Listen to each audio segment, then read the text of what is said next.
Okay, so this transparent skull model is to show you circulation to the head and to the brain. Now first, we're going to go through the carotid. So this right here is going to be the right common carotid artery here.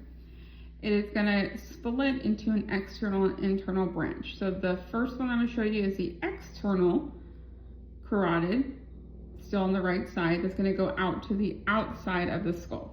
Okay, so this is the right external carotid artery. And then we have a right internal carotid artery that's going to go up and into the brain up there.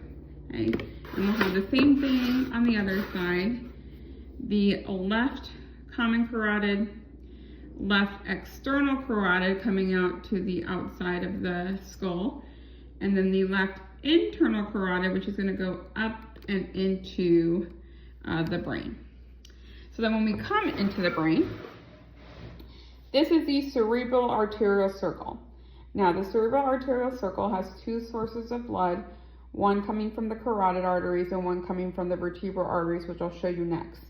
But the internal carotid would be coming up this way because remember it's coming up from the neck, so it's coming upward. This would be the left, and remember this is, for this particular model, your left is the left and your right is the right because we're looking down onto the circulation.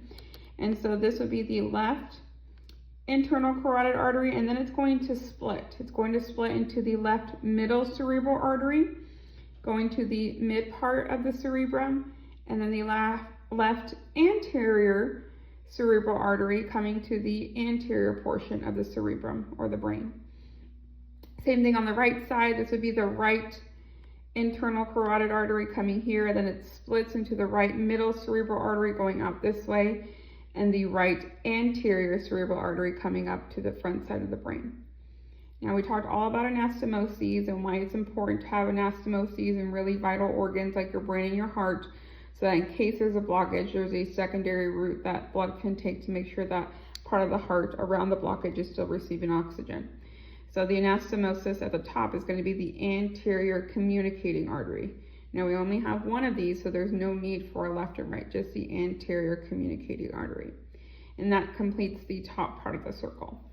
The bottom part of the circle is actually going to come from your vertebral arteries. If you remember from B32 in the skeletal system, your cervical vertebrae and the neck have two extra holes in them that we don't see on the other vertebrae, which are the transverse foramen, and that allows the vertebral arteries to flow through or move through those transverse foramen.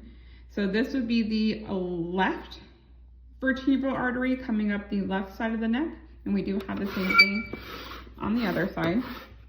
This would be the right vertebral artery coming up the right side of the neck. And then once we get into the brain, we can see them here. So here's the left vertebral artery, the right vertebral artery, and those two will merge to create the basilar artery. So this is the basilar artery here, and then the basilar artery splits to become the posterior cerebral artery. So this is the left posterior cerebral artery here, and the right posterior cerebral artery on the right side. And then the other anastomoses to close off this circle are the posterior communicating arteries, which come off the posterior cerebral. So posterior cerebral is here, and then it becomes this way is going to be the left posterior communicating artery, and then here is the right posterior communicating artery, and that closes up our entire circle. So that is the transparent skull model.